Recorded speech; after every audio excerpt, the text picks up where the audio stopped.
Y gracias a Dios yo no fui, porque si no la historia fuera otra y yo estuviera aquí. Porque me estaban esperando allá para asesinarme. Como te digo, no se me nota una depresión. Y nunca lo he dicho, públicamente recién lo estoy diciendo, ¿no? Siempre un hijo va a volver a los brazos de su madre. Sea la edad que sea donde se encuentre, el abrazo de una madre te restaura. Mi primer trabajo fue en la gasolinera de la Y de León. Ahí, en esa gasolinera, no solo me tocaba atender al cliente, sino que limpiar baños. Tengo una anécdota que yo tenía una novia en ese tiempo y me dejó por recoger basura. Me dejó porque decía que era la burla de ella, la burla de sus amistades, ¿no? Pero el trabajo honrado, el trabajo te dignifica, y aprendí a reconocer que dignifica el trabajo.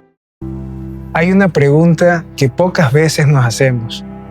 ¿Qué tan diferente es una persona cuando la vemos a lo que realmente es? Y es que en muchas ocasiones solo nos damos cuenta de los títulos, los logros y los resultados, pero pocas veces conocemos la historia completa. Es por eso que aún hoy en día las historias humanas siguen teniendo tanto poder, porque tarde o temprano todos nos hacemos la misma pregunta: ¿qué se necesita para llegar hasta donde uno quiere? Hoy vamos a tratar de descubrirlo junto a nuestro invitado. Él es Samuel Seyeri. Muchos ya lo han de conocer porque es asambleísta por la provincia de Esmeraldas. Pero hoy día no vamos a hablar de política, sino un poco más allá. Samuel, bienvenido. Gracias por darte el tiempo de estar aquí. Yo sé que hoy día has pasado a full en tu agenda, pero este podcast ya lo veníamos buscando desde hace mucho tiempo. No, gracias a ti, Steven. Soy Samuel Elías Seyeri Gómez, esmeraldeño. Agradecido por estar hoy día compartiendo en este espacio influencer. Gracias, Samuel. Y comenzando de una vez, te voy a contar algo.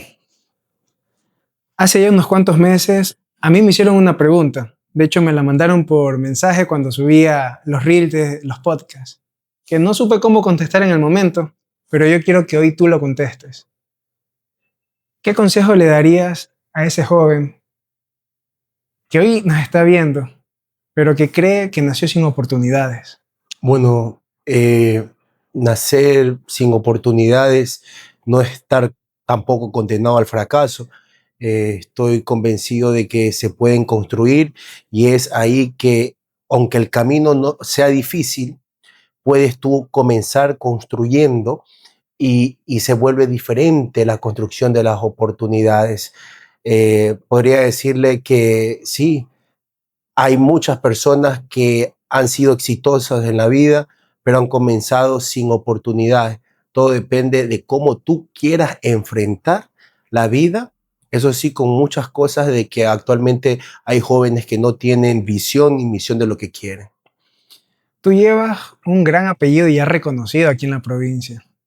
Y muchas personas se han de imaginar que por tener el apellido Seyeri, todas las puertas estuvieron abiertas. ¿Fue así? Bueno, te cuento que no, de que hubo un legado no solo de mi padre, como fue médico, primer pediatra de Esmeraldas, también incursionó en la política, mi madre también como docente, que ha estado siempre en diferentes ámbitos como maestra, ¿no? Pero fue el legado Seyeri que de una familia que estuvo siempre al servicio de la ciudad, y yo me crié con eso, te cuento. Donde he ido siempre ha habido esa parte de que la gente, si al escuchar el apellido, hace mención a mi padre, más allá de la política, sino como médico que fue, y me dicen siempre: el doctor Wilson Seyeri me daba la receta, no me cobraba, curó y salvó a mi hijo. Y eso me llena mucho de orgullo, ¿no? Porque considero que el ser humano tiene que dejar una historia. Hay muchas personas que hacen historias negativas, como otros hacen historia positiva. Y estoy seguro que mi padre es una huella positiva para la sociedad. Samuel, algo que a veces las personas no se dan cuenta o a veces no lo quieren asumir es la responsabilidad que conlleva cada actividad o cada cargo. Yo siempre, a ver, yo siempre en mi casa, cuando tengo una que otra cosa que hacer, ocupaciones en mi trabajo, en edición de videos, me estreso, ¿verdad? Y a veces no sé trabajar con eso, con el estrés, con la presión. Y yo me pregunto cómo hace una persona que es asambleísta, que tiene familia, tiene hijos, también tiene responsabilidades, ¿cómo lidia con la presión? Bueno, no es fácil, no es fácil. Créeme lo que primero agradezco a Dios la parte saludable y vital que tengo para poder seguir. No es fácil incursionar en política actualmente, primeramente, porque te encuentras con una política de desprestigio, te encuentras con una política dañina, te encuentras con una política que no piensa en las futuras generaciones y los principios y los valores que se van a dejar, sino que todo lo contrario, destructiva, discriminatoria, en la forma de totalmente, no solo que te afecta a ti, sino que a la familia directamente. Pero, y el tiempo que tú entregas, porque cuando tú haces algo, por ejemplo, a ti, tú encuentras algo en tu profesión o algún hobby, tú te apasiona. Asimismo es conmigo en la política, me apasiona en lo que hago, porque al encontrar y al ser apasionado en mi trabajo, me conlleva meterle que más amor del compromiso que me ha dado. Y en eso también en compromiso que hay sacrificio. Sacrificio a mi hija, la familia, momentos de que te toca hacer otro trabajo y no compartir en momentos y fechas especiales. Eh, no ha sido fácil, pero me ha tocado distribuir mi tiempo, que no es tampoco fácil porque, como te digo, me toca viajar de Quito, Esmeraldas, pero lo sé mantener en la forma de que puedo también pasar el tiempo con ellos y también cumplir con mis jornadas de trabajo. Sabes que estabas conversándome de todo lo que has tenido que sacrificar para poder estar donde estás, tiempo, familia, pero yo te hago la pregunta así, tú verás si me la respondes. ¿Cuál es el precio más alto que has tenido que pagar para estar donde estás? Uno de los precios más altos, bueno, muchos, muchos, y la gente no conoce a veces el sacrificio y el fondo que los políticos tenemos vida, los políticos tenemos familia, tenemos sentimientos, tenemos emociones y, y en los cuales ha sido no estar en momentos especiales de mi hija en la escuela, su desarrollo, su crianza, al momento que ha partido algún ser querido que no ha podido estar por estar en la política o por cumplir una agenda, ¿no?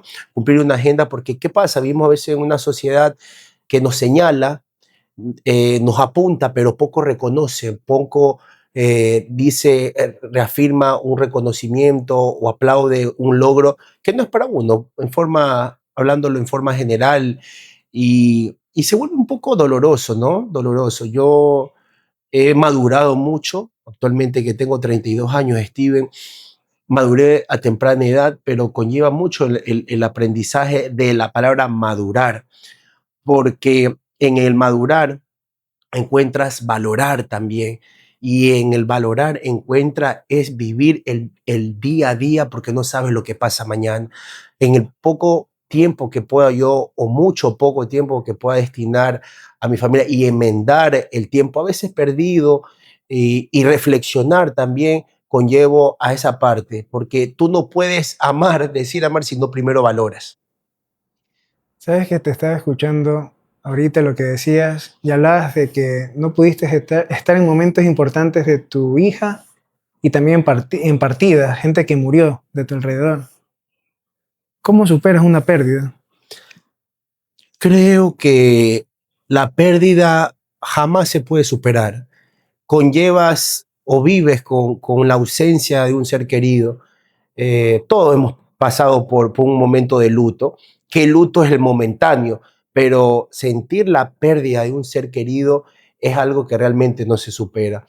En mis manos murió mi padre, estando yo ya comenzando la política. Mi hermano me tocó también enterrarlo, amistades, uno de mis mejores amigos, que también en momentos más oscuros que fue, que vivíamos de la inseguridad, fue asesinado brutalmente, alguien que siempre digo, no le hacía daño a nadie.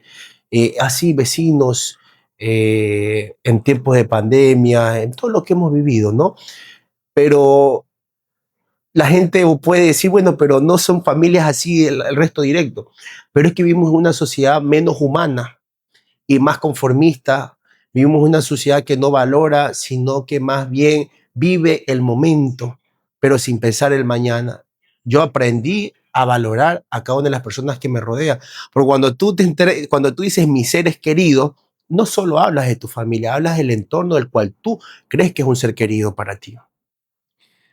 Ahorita que hablas, pues, por ejemplo, de que perdiste a familia, amigos y de tu entorno que valoras, yo me pregunto siempre, porque uno siempre ve que a los políticos, todo el mundo se le quiere pegar, todo el mundo quiere trabajar, todo el mundo quiere acompañar, pero ¿cómo haces tú para saber quién sí, quién no? O en qué confiar, en quién no. Bueno, una pregunta difícil actualmente con quién confiar y quién no, ¿no?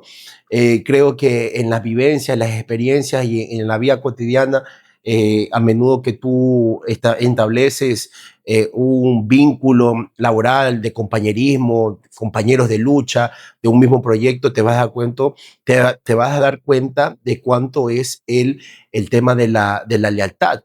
Por ejemplo, yo valoro mucho la lealtad del quien es conmigo leal. Es un principio que todo el ser humano debería tener y en los cuales en la política no te puedes cerrar jamás a nadie, con nadie a sentarte, a nadie a escuchar. Peor si es la ciudadanía que crea un proyecto, más aún cuando son ciudadanos y ciudadanas que tuvieron una falta de confianza en anteriores autoridades y que ahora ven, por ejemplo, en mí, para no entrar en política, en Samuel, y que ven una oportunidad de que si Samuel pudo lograr eso, yo también. Yo me quiero sumar a ser parte de con Samuel. Entonces me llena mucho, mucho cuando la ciudadanía, yo hago mucho territorio, Steven. Y cuando hablamos de territorio es que estoy en contacto directo con la ciudadanía.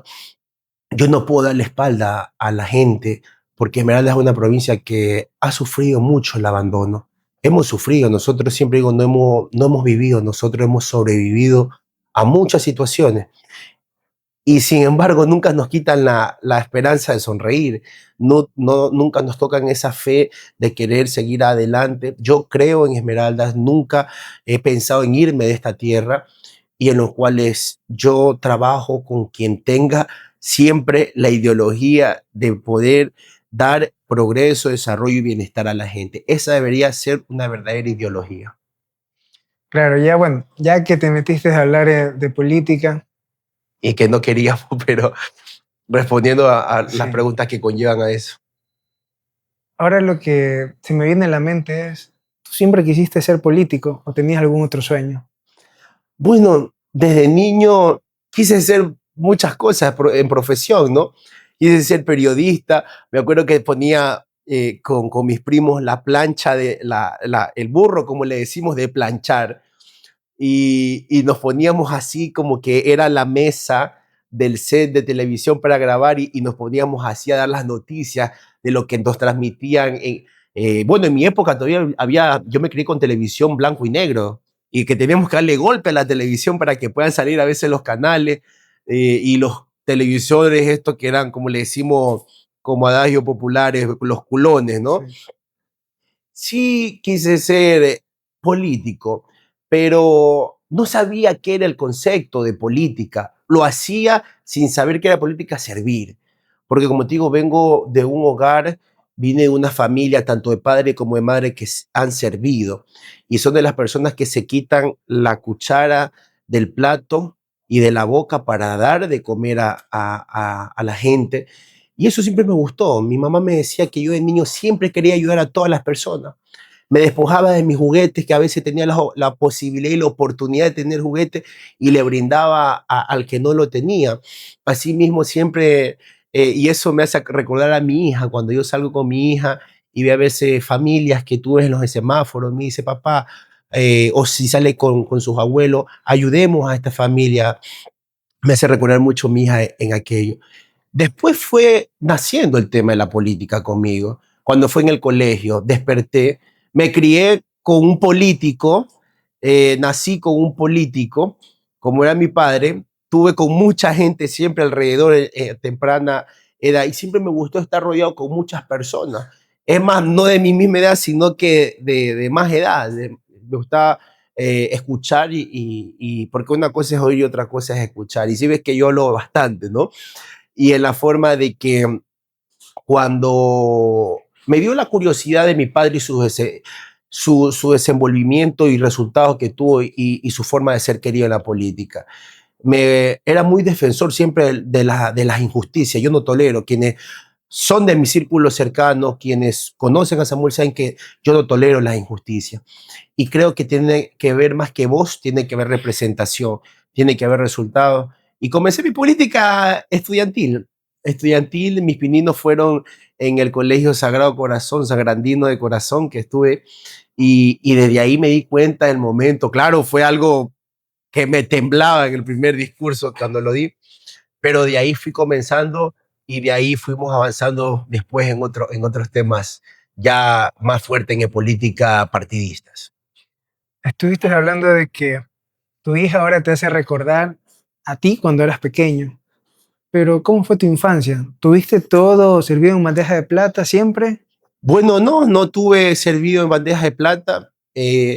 Mi padre siempre quiso darme la posibilidad de tener todo, de que no me hiciera falta, pero mi mamá siempre fue un poco más mesurada, que quería que yo viera y me criara de manera diferente en la forma, valorando, sobre todo, valorando que si me compraba un juguete, pues el juguete tenía que no ver en abundancia, sino que valorar lo que tenía, ¿no? Y en la manera que agradezco, porque el aprender a valorar con esfuerzo lo que te dan, con esfuerzo lo que tú adquieres y obtienes, ha podido que yo, a mi edad que tengo, poder ser disciplinado y con determinación, como siempre lo manifiesto a muchos de los jóvenes. Tuve una infancia muy bonita, donde teníamos siempre la familia grande con mis abuelos maternos.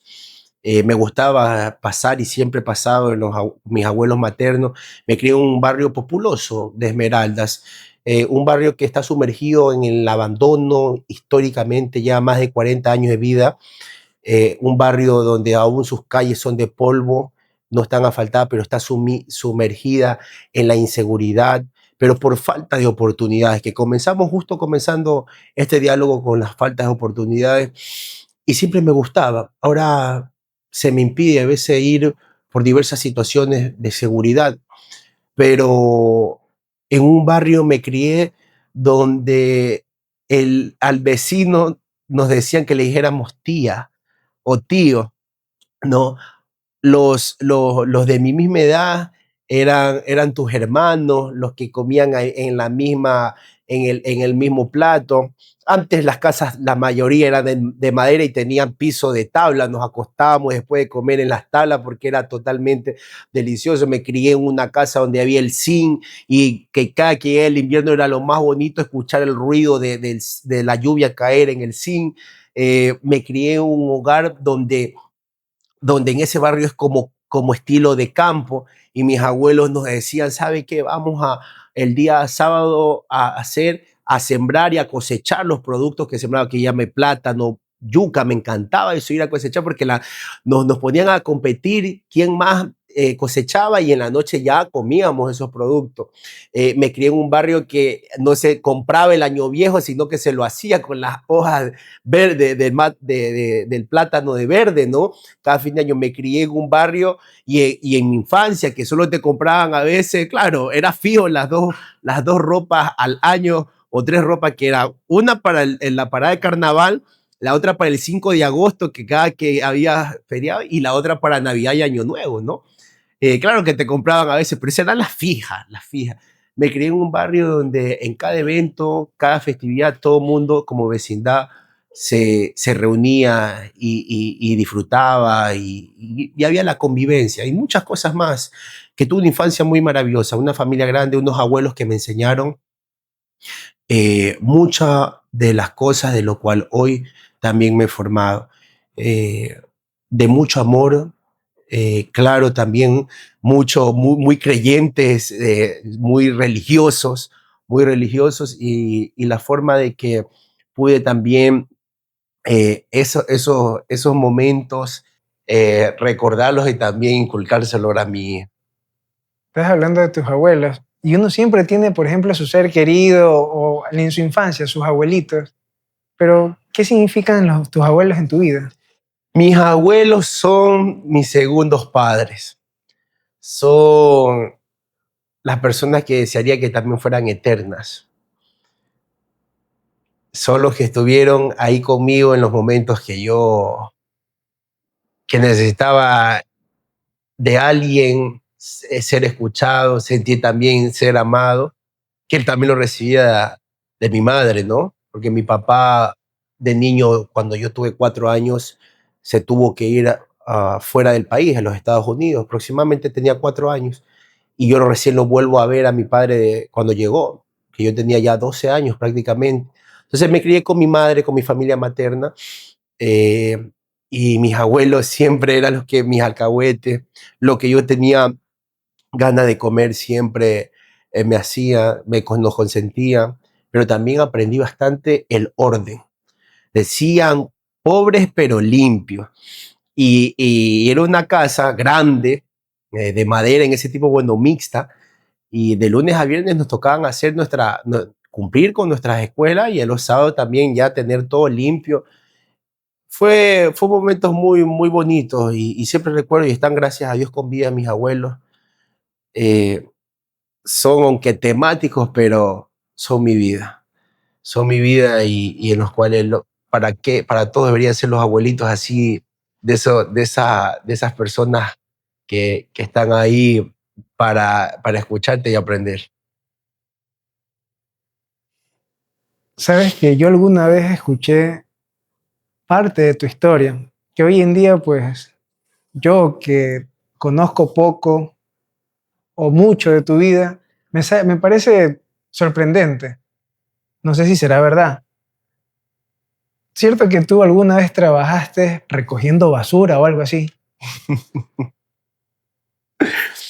Mira, por eso comencé diciendo que hay personas que no conocen su historia, que no conocen cómo llegamos, que piensan que todo fue regalado o adquirido o llegado por alguna herencia y no fue así. Yo vengo de un hogar como se dice coloquialmente, de clase media, donde no ha habido abundancia, pero tampoco ha habido carencia, pero sí en medio de esas pocas abundancias que tuvimos, la hemos sudado con esfuerzo. Y mi primer trabajo fue de una vez que me regresé de Quito, que estaba estudiando en otra carrera en la que me gradué, que yo aspiraba a ser médico, ni siquiera político. Yo me gradué de químico biólogo para seguir los pasos de mi padre de médico y terminé siendo político, la otra profesión de él, ¿no? Pero incluso sacando un puntaje alto en la época que salió la CENESID, pero me estaban mandando a otra provincia y no quise aceptar. Pero bueno, al llegar a Esmeraldas, quise estudiar a distancia. De hecho, me gradué a distancia como ingeniero en administración y gestión pública. Y mi primer trabajo fue en la gasolinera de la Y de León, en la Y de León, y en las cuales ahí, en esa gasolinera, no solo me tocaba atender al cliente, sino que limpiar baños. Imagínate, limpiar los baños, mantener los baños limpios, recibir también humillación de los clientes. Y ahí donde yo también aprendí a madurar y el trato de las personas, como debe de ser, ¿no?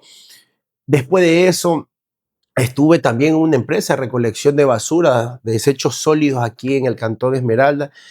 Y como yo era muy joven y a veces las personas que trabajan con muchas dificultades porque no han tenido las herramientas primero para poder blindarse de la suciedad en la cual trabajan, yo decía, ¿cómo me los gano? ¿Cómo me los gano para poder trabajar, para poder avanzar en el trabajo? Porque es un trabajo, después que lo tuve muy, muy eh, poco remunerado, recoger la basura, muy discriminatorio, momento discriminatorio porque no encuentras, encuentras a veces el rechazo desde la misma empresa o de la misma entidad en la cual se tiene la competencia por hacer, y muy sacrificado. Entonces, para poderme ganar a los que eran de mucha edad, y yo imagínate, tenía, recuerdo, unos 20 años, 21 años, me tocó bajar también a recoger, siendo supervisor, a recoger basura. Recoger basura. Es más, recuerdo tanto, tengo una anécdota que yo tenía una novia en ese tiempo y me dejó por recoger basura. Me dejó porque decía que era la burla de ella, la burla de sus amistades, ¿no? Pero el trabajo honrado, el trabajo te dignifica y aprendí a reconocer que dignifica el trabajo. Como te dije, limpiaba baños, trapeaba pisos en la gasolinera de la Y de León, el sector de León, prima. Acá recogía toda la basura del sur de la ciudad y incluso la basura de las casas de mis amigos me tocaba recoger, pero me gustaba que la basura o sea, la basura sea totalmente recogida, porque la ciudad vive a veces no una cultura de limpieza, ¿no? Y en los cuales yo hacía que se recogía todo. De ahí entré a otra etapa ya de oficina, después fui llantero, en la forma que administraba un local de multiservicios, cambiaba llantas, cambios de aceite de los carros y solo tenía que administrar, pero no hacer esas cosas, no vender baterías. De ahí ya, me acuerdo tanto, Steven, que Dios fue tan grande que en toda mi carrera universitaria, el pregrado para sacar mi título de ingeniero, tuve el apoyo de mi madre, de mi tío paterno Carlos, eh, de mi segundo padre, mi padrastro Raúl, y el mío para poder acabar mis estudios. Comencé trabajando y terminé el último día, cuando yo me fui a graduar a Loja, regreso graduado y la empresa cerró sus puertas, quebró. Y ahí entré en política. Y ahí entré a ser, pero fue que Dios me bendijo. Mira cómo te estoy haciendo, cómo comencé trabajando todos esos 5 años para ser un profesional. Y me gradué un 18 de noviembre y llegué el 20 de Loja acá a Esmeraldas y el 20 me quedé sin trabajo, pero con título adquirido. Y el estudiar a distancia, que a veces la gente lo ve como un limitante, yo aprendí a estudiar y trabajar. Y eso ayuda a formar, porque lo que aprendes en la universidad lo pones en práctica en la vida cotidiana. ¿Hubo algún momento en tu vida o alguien que te hizo a ti tener ese tipo de mentalidad? Bueno, yo siempre me reuní con mucha gente mayor a mí y escuchaba en estos días que me decía una persona, si se reúnen 5 personas, de las 5 tú te reúnes con 4 personas que no tienen aspiraciones, vas a ser el quinto en no tener aspiración, pero si te reúnes con 4 personas exitosas, a lo mejor tú serás el quinto también exitoso. Entonces, el madurar, el disciplinarme, autodisciplinarme, automotivarme, exigirme, poner determinación en mi vida y decir que no toda la vida va a tener 19 o 20 años, ya tengo 32. Y tú tienes que, a la edad, y le digo a todos los jóvenes, aprovechen la juventud y la adolescencia son maravillosos, no regresan. La época estudiantil, imagínate, tú y yo fuimos parte de la época estudiantil. De hecho, tú fuiste mi tesorero cuando yo fui presidente en el Colegio Sagrado Corazón, y en los cuales fueron los momentos más sublimes y maravillosos que vivimos. No vuelven, pero también hay que ver en qué te vas a proyectar, qué es lo que quieres para tu vida, qué es lo que tú aspiras a tener, ¿sí? Sabes que en todo lo que me estabas comentando, veo que la mentalidad que tenías, o sea, de éxito, de progreso, era desde muy joven, pero nunca me dijiste quién te fomentó eso, o fue que aprendiste juntándote con diferentes personas. Yo recuerdo una maestra mía que yo estaba en tercero de básica, que ahora le dicen octavo, no octavo, noveno y décimo, estaba en décimo, perdón. Y me dice, hagan ustedes un proyecto de vida, cómo se ven en 5, en 10 y en 15 años. Y yo dibujé, nos hicieron dibujar y dibujé el proyecto. Entonces ahora dice, ahora que lo dibujaron, si lo anhelan, tienen que irlo cumpliendo. y los proyectos que yo dibujé los he ido cumpliendo poco a poco. De hecho, me encantaba dibujar también, por decirte, ¿no?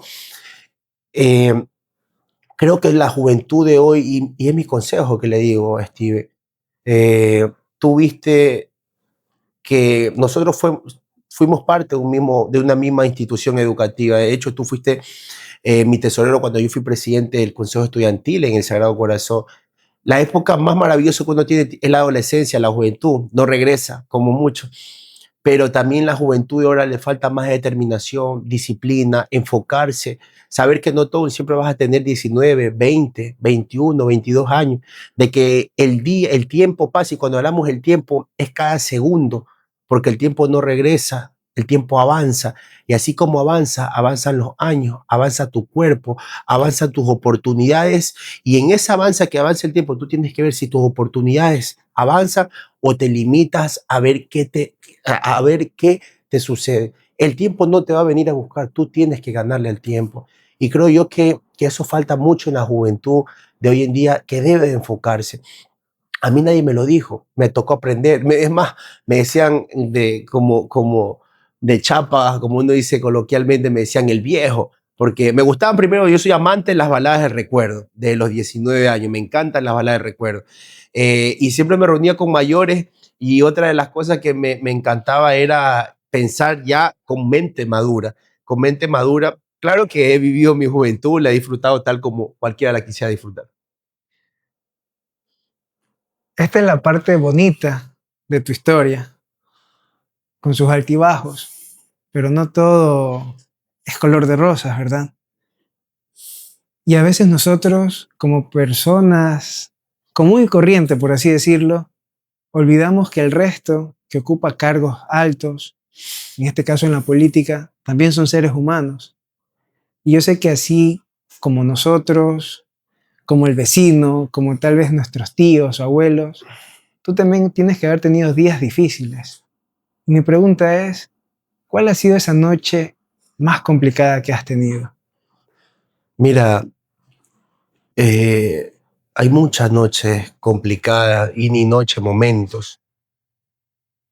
Uno de los momentos que jamás voy a olvidar es en mi primera aspiración electoral, cuando quise llegar a ser la primera vez, después de la muerte cruzada en el 2023, asambleísta, y ser un joven de 29 años, porque decían, usted asambleísta va a ser el más joven de la historia electo popularmente como asambleísta principal. Y de hecho fue así, pero fue Dios, las oraciones de mi madre, de mi abuela, de muchos de los cristianos y religiosos que oraron, porque yo tuve en 3 intentos de asesinato, Steve, en el 2023. Y vivimos en ese año, fue una de las campañas más violentas que cualquier político pudo enfrentarse. Asesinaron un presidenciable, alcaldes, incluso candidatos para asambleístas que también asesinaron. Y yo me preguntaba el por qué asesinar a Samuel, el por qué querer acabar con Samuel, porque yo promulgaba un país libre de violencia. Y el momento, tú sabes que el año 2023 fue un momento oscuro de inseguridad. Y, y fue, a lo mejor yo no estuviera vivo si la última vez que quise ir a territorio no me dio el cuerpo. Amanecí con ganas de ir a territorio y le dije al equipo, vaya. Y iba a ir a Viche, me faltaba la única parroquia del cantón Quinindé de ir era Viche. Tuve aquí en Tachina, tuve acá en Borbón, después amenazas, intentos de secuestros, intentos de con el equipo mismo mío que me acercaba, que de uno hecho fue lamentablemente después asesinado. Y el día que yo me oraron mucho los pastores en los cuales me conocen, reprendieron todo en contra mío. Un día me levanto, ir a hacer como te digo en Beach, esa campaña que me faltaba. Y el cuerpo muy pesado, yo soy muy dinámico y propositivo para ir a hacer campaña, pero dije no, vaya en el equipo. Y gracias a Dios yo no fui, porque si no la historia fuera otra y no estuviera aquí. porque me estaban esperando allá para asesinarme. Y el equipo al ver eso tuvo que salir rápidamente de ahí. Entonces, hay mucho sacrificio y mucho que la gente no sabe. Gracias a Dios puedo estar compartiendo esta entrevista contigo, con mi familia y sobre todo sirviendo a Esmeraldas, que fue el propósito en el cual y el objetivo de llegar, y lo he hecho con mucha responsabilidad. Yo no me aferro a un puesto político, yo no me aferro a un cargo. De aquí a mañana siempre digo, dejo de ser asambleísta o dejas tú ocupar un cargo político, público, cualquier cargo. Pero lo que jamás yo voy a dejar de ser es Samuel y esmeraldeño. Y fueron esos momentos tan oscuros que yo viví, porque no solo fue eso, después también continuaron, que hasta el momento me toca vivir con seguridad. Sabes que, bueno, a la mayoría de personas nos pasa de que hay situaciones en nuestras vidas que nos marcan un antes y un después, que nos hacen cambiar totalmente la forma de pensar o cómo vemos la vida. ¿La tuya fue esa o tienes alguna otra? Fue esa, claro que fue esa sin duda. Imagínate librarme de 3 intentos de asesinato. Nadie lo desea, nadie a veces se libra. Cualquier ciudadano común y corriente en el primer intento pierde la vida. Y eso es lo que me ha aferrado en querer ser una bandera de lucha en cuanto a no doblegar en mi camino de buscar la seguridad, porque lo primero que tú quieres es bienestar. Para hablar de seguridad, bienestar, de ahí viene progreso y desarrollo.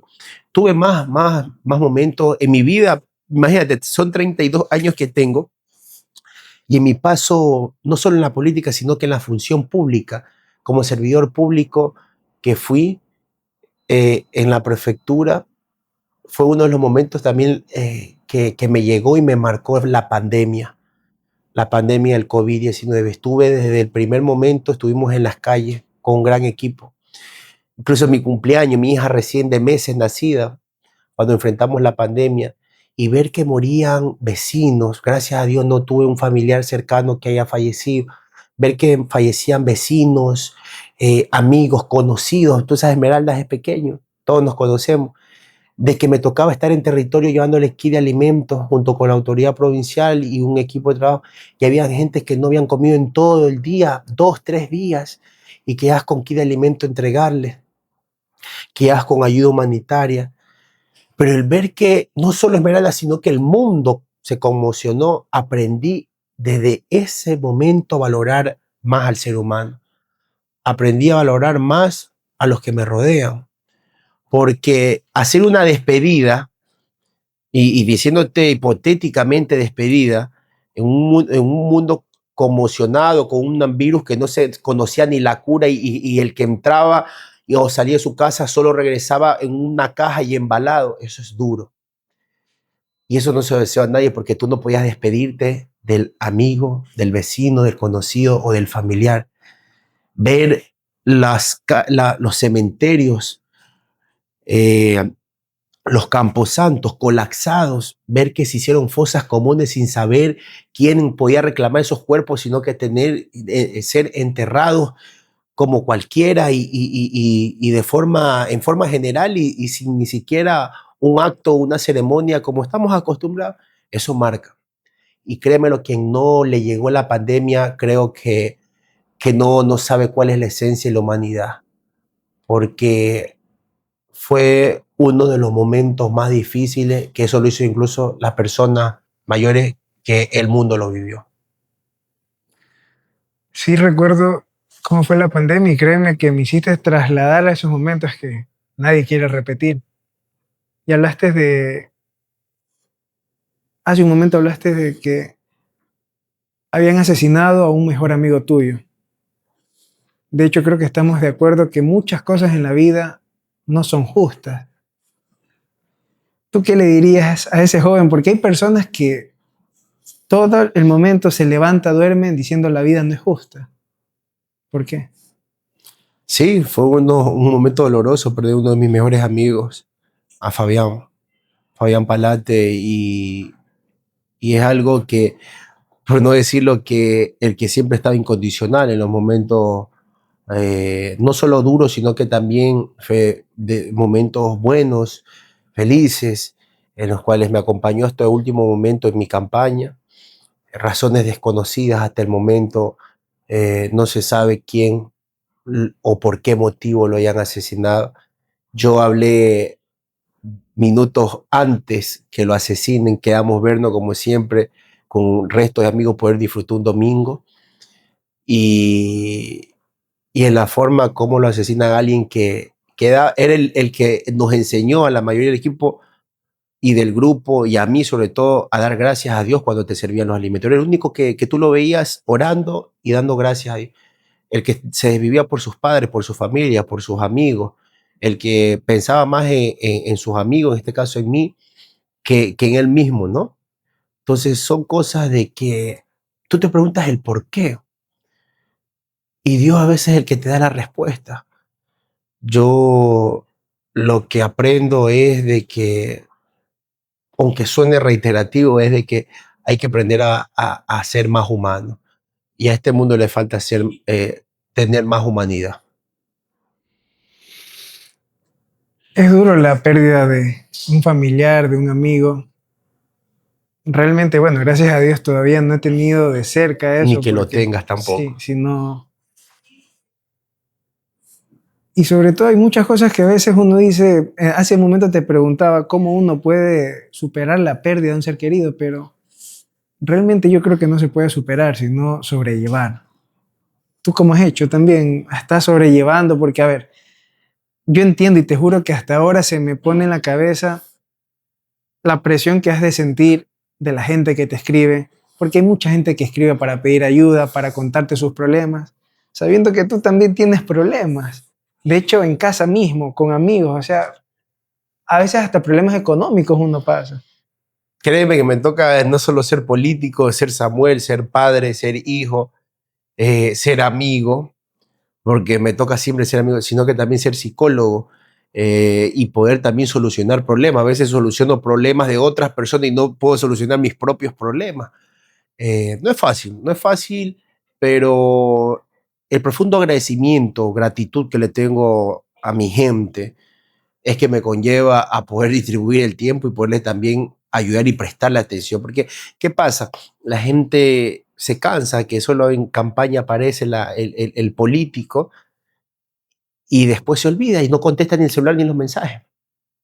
No te digo que no contesto enseguida, sé contestar más en las noches, pero termino respondiendo. Si yo puedo, puedo, con el favor. Si no puedo, tampoco me gusta dar falsas esperanzas, pero le he dicho, vamos por el sí, busquemos las opciones, ¿no? La forma de poder interactuar con la gente y que la gente sienta que el político es más allá que político, sino que también es una herramienta que permita eh, ganarse la credibilidad, la confianza, pero sobre todo también que le pueda cumplir con esos anhelos y deseos. Yo siempre digo que yo no prometo, yo me comprometo, porque el que hace la promesa y que ya está trillado, promete solo él. Pero si tú haces un compromiso, yo te extiendo mi mano, y el compromiso es conmigo y contigo o con todas las personas que yo tenga que hacer. Y eso es muy diferente que nosotros tenemos que ver. Entonces, en el marco de eso, yo hago una política diferente. Yo gané hoy y me entregaron las credenciales, me posicioné las 2 veces que he sido asambleísta, y al siguiente día estoy en territorio. Samuel escucha a todo mundo, pero ¿quién escucha a Samuel cuando él lo necesita? Esa es una gran pregunta. Es una gran pregunta porque yo vivo y te soy infirmamente de que vivo en una depresión a raíz de la muerte de mi padre, de muchas pérdidas, que a lo mejor no se me nota en mi carácter, en mi temple, en la sonrisa. Y por eso te decía que los políticos también tenemos vida, somos seres humanos. Pero la gente, como nos mezcla con todos los politiqueros que han pasado, a lo mejor de creer que todos somos corruptos o todos somos demagogos o todos tenemos una vida fácil y que la única vida difícil es la del pueblo. Y no es así. Cuando tú haces una política diferente, una política verdaderamente de servicio para la gente y no para ti, realmente, y ahora que lo vimos, es lo que yo le comparto a mi círculo y a mi equipo. Nadie está a veces. Me ha tocado pasar fechas, cumpleaños solo, y la gente diría, bueno, si el político siempre está lleno de gente, sí, podría estar, pero a veces la gente, tú estás con la gente o con tus amigos, pero no estás viendo que tus amigos están contigo. Sí, para mí la palabra amigo, mi padre decía y mi madre también lo ratifica, que los amigos son los tesoros que te da la vida. Hay amigos incluso que tú te llevas más con tus amigos que con tus hermanos. Yo no, yo soy hijo único de padre y madre. Y siempre vi en mis amigos eso. Yo soy muy aferrado a los que realmente son amigos y amigas, porque yo no tuve hermanos, pero sí también he sufrido bastante golpes de aquellos que se disfrazaron de ser de amigos que terminaron traicionando. Y la vida te aprende a conocer, bueno, aprendes de cada una de todo lo que te ocurre. La vida es un aprendizaje, pero sí es una gran pregunta eso de que a veces nadie está. ¿Y en qué es lo que yo trato de poder, como decir, soltar todos mis problemas? Es en territorio. ¿Qué manera para yo poder estar con el contacto con la gente que me olvida de los problemas? Hablaste de traiciones y yo me pregunto, ¿qué lecciones te han dejado esas traiciones? ¿Qué lecciones me han dejado las traiciones? Aprendizaje. No me hago yo daño, no me hago yo daño quien te traiciona. El que se hace daño es el que te traicionó, porque es una vida, una persona que va a vivir en su miseria humana, y yo soy una persona que soy muy leal. Cuando soy leal, así se me lleven las huellas dactilares de la mano, yo doy todo por esa persona. Pero también aprendes, aprendes de que no toda persona que se te acerca quiere el bien para ti. Hay un sabio refrán popular que hay personas que dicen que hay lobos que se disfrazan de corderos, creo que es, ¿no? Y sí, te toca, y no solo en la política, te toca en todo, en cualquier lado. Yo no soy, comencé desde niño en la política, estoy viviendo un momento político de servicio y que no quiero vivirlo todo, pero te va a tocar vivir en el mundo laboral, en tus amistades, en todo. Y como te digo, es un aprendizaje. Yo sé que todavía estás joven y estás incursionando en política, tienes mucho camino, pero sí me gustaría saber, si no hubiese sido la política, ¿qué serías ahorita? ¿A qué te dedicarías? Bueno, quería ser piloto de avión también, te cuento. Es más, mi abuelo Franklin me quiso, cuando se jubiló, me dijo que si quería cumplir mi sueño de ser piloto, ¿no?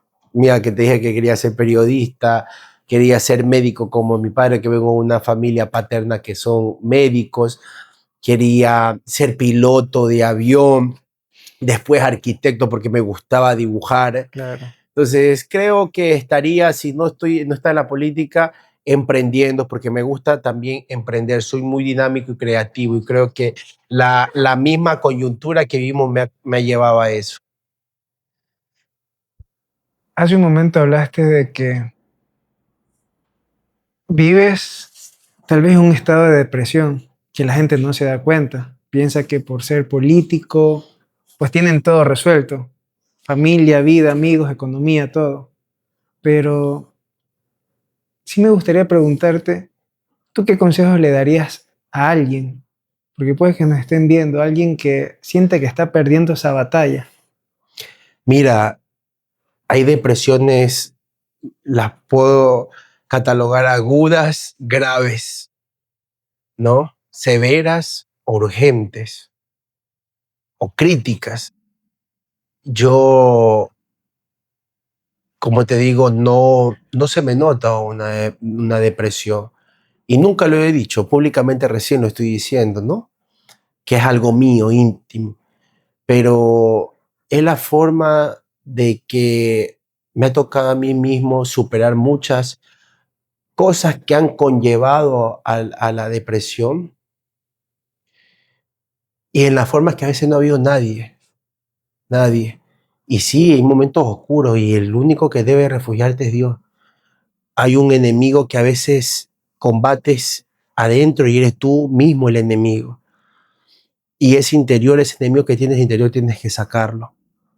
Por eso hay muchas de las vidas de los jóvenes, muchos jóvenes vemos hoy día que pierden la vida, porque pierden la batalla del mismo ser que tienen dentro. Trato en medio de eso buscar alegría, motivación. Claro que no es fácil, no es fácil, pero nadie lo creería tampoco si quien lo escucha y dice, no, pero si Samuel siempre está sonriente o tiene su cara temple o está trabajando, está dinámico, Claro. pero tengo una vida. Y en las formas que a veces sí estás para muchas personas, pero esas personas no están para ti, ni para escucharte. Sabes que igual yo agradezco que hayas contado algo muy íntimo tuyo, porque como te digo, a veces uno no sabe el ejemplo que puede ser para cualquier persona. En caso personal, a veces uno no cree o piensa que lo que tú estás haciendo está bien. Y de hecho, los brazos de la madre, de nuestras madres, son los que, cuando siento eso, ir a los brazos de ella, siempre un hijo va a volver a los brazos de su madre.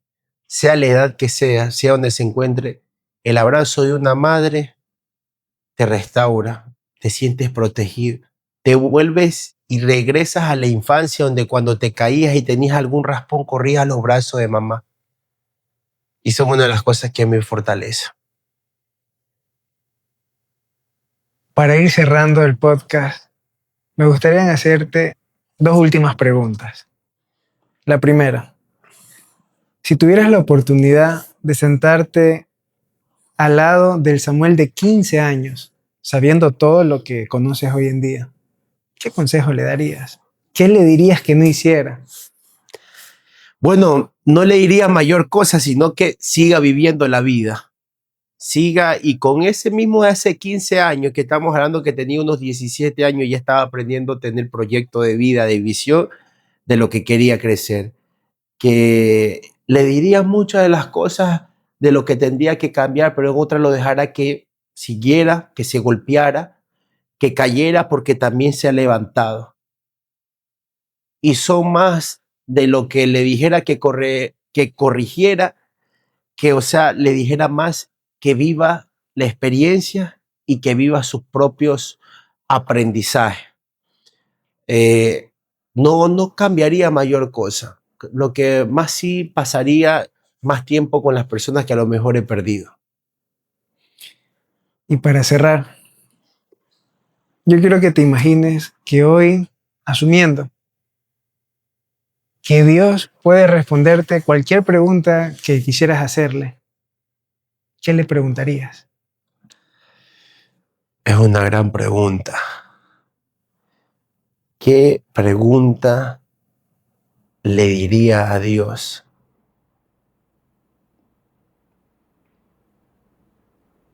Una de las cosas que me llama mucho la atención, Steven, pero tampoco no es que me deja o me quite el sueño, es la muerte.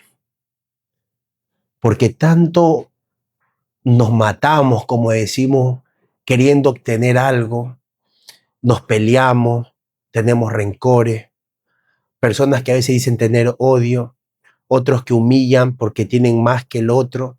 En el momento que nosotros partimos o que fallecemos, todos somos iguales. Y antes de contestar esa pregunta, hay una frase, a mí me encanta, uno de mis lugares favoritos, ir al cementerio, porque es donde encuentras paz.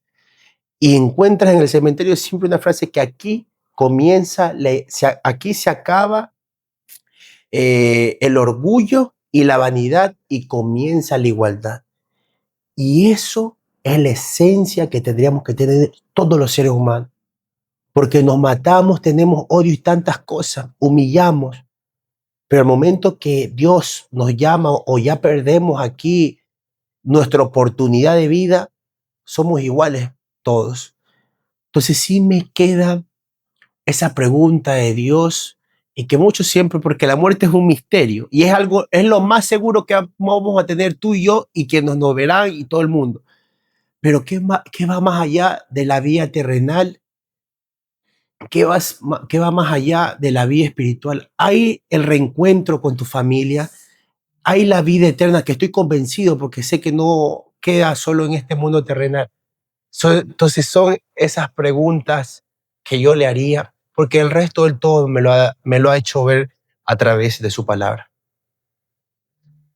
Samuel, muchas gracias. Realmente era una conversación que sí quería tener y de hecho tú sabes ya el tiempo que llevamos conversando y tratando de cuadrar pues tu agenda, tus horarios, también pues tratando de acoplarme, pero bueno, se dio.